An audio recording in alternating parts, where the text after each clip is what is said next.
Loyalty and respect in a relationship, more important than fleeting temptations. Subscribe to the channel so you don't miss out on new intrigue and passion. And give me a like, and I'll start the story. A little drunk, I was riding home in the back of a cab. My drunk husband was sitting next to me, asleep.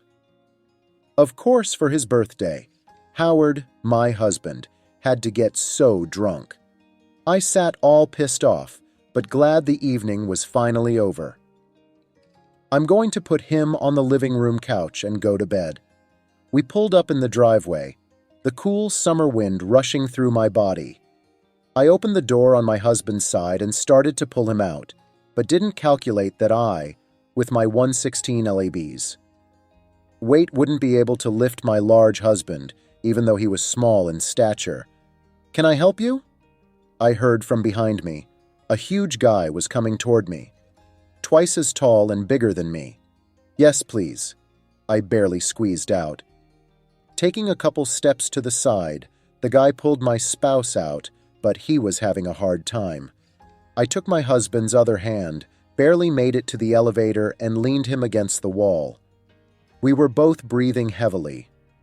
"But he's heavy for you," the guy said with a smile on his face. I remembered he lived a floor below, and his name was Stanley, I think. He, like his father, was 6.5 feet tall and very broad. He said hello sometimes, but not him or his family, I didn't know. I only smiled back. Next, we rode the elevator in silence, but Stanley was looking at me very keenly. With great difficulty, we got Howard into the living room, and just as we were laying him on the couch, he threw up on Stanley. I ran out to get a bucket and a rag and started wiping.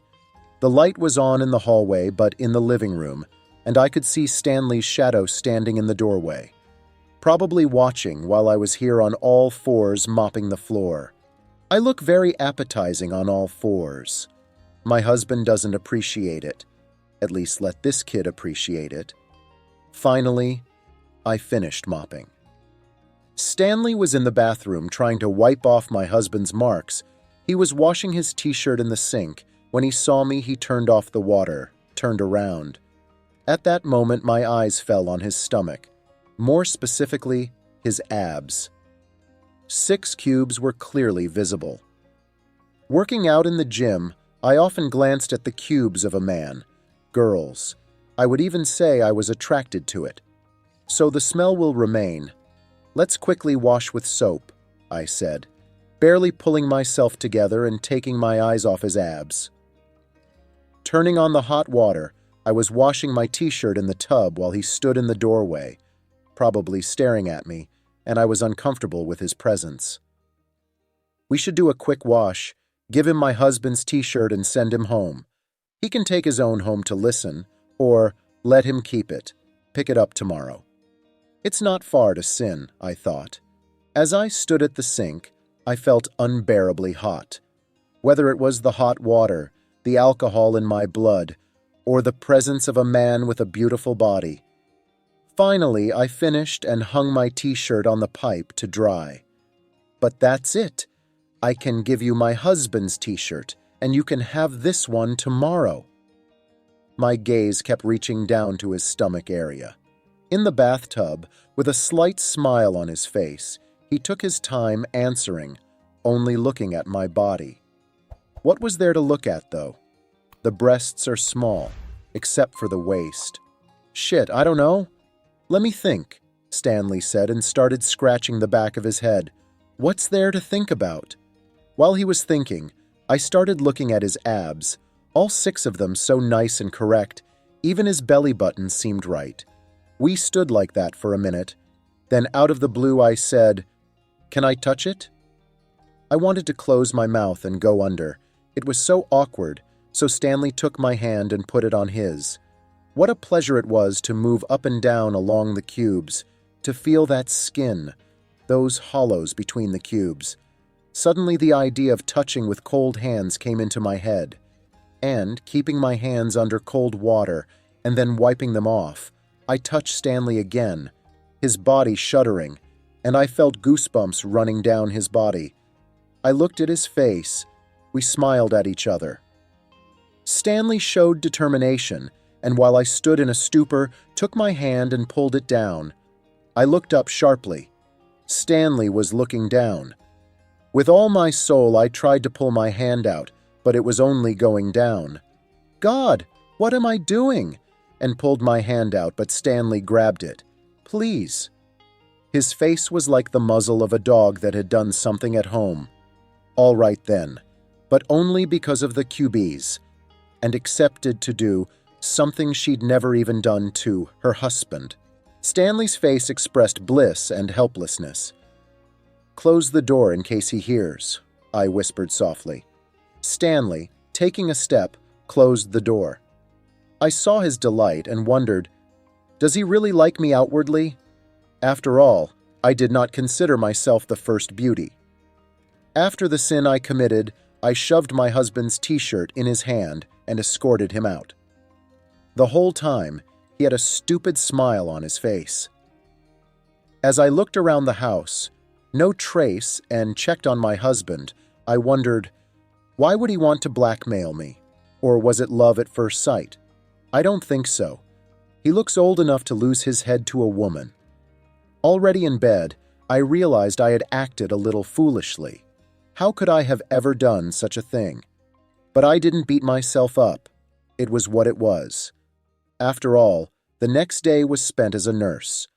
My husband kept asking for water or head pills, even had to go to the drugstore. Howard wanted a beer for his hangover, but he wasn't home, so I went to the store and got some wine for tonight. When I got home, I ran into Stanley. He said he'd come back later for a t-shirt. He had a stupid smile on his face. After lunch, my husband felt better, and we watched the show, drinking wine and beer and eating pizza. There was no desire to cook. It was getting towards evening when there was a knock on the door. I think it was Stanley. I went to open it. To my surprise, there stood my husband's friend, whose name was also Howard, by the way. The husband was surprised by his visit, too. He had some beer with him, and we moved into the kitchen. Howard, my husband's friend, was a very funny guy, telling all sorts of stories, from fishing, from hunting, adventures during business trips, and so on and so forth. When he came, I laughed heartily, at the top of my voice. My husband was sometimes jealous. Toward 8 p.m., Stanley came over. After hearing about his help last night, my husband invited him to the table and poured him a beer. Stanley drank a little, but not much. My husband and a friend dragged him into the conversation, and after 5 or 10 minutes of awkwardness, he too joined in, occasionally glancing at me. The drink made me hot, so I went to take off my robe and threw on a tank top and shorts. While I was changing, my husband came in and went out.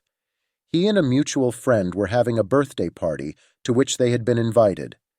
They had both safely forgotten, and another guest had called to remind them. The cab was already waiting. "I'll be late. Don't miss me," and with a peck on the cheek, left the house. I closed the doors. Sitting down in the kitchen, I poured myself some wine. Just as I was about to take a sip, the bathroom door opened and Stanley came out. He had a satisfied smile on his face, and after washing his hands, he sat down next to me and silently scrutinized my body. I gave him a little time to enjoy it, and then got up and headed to the bathroom, grabbed his washed t-shirt, and headed into the bedroom to iron it. "I'll iron it now. You can go now." He still had a smile on his face. He seemed happy just to look at me.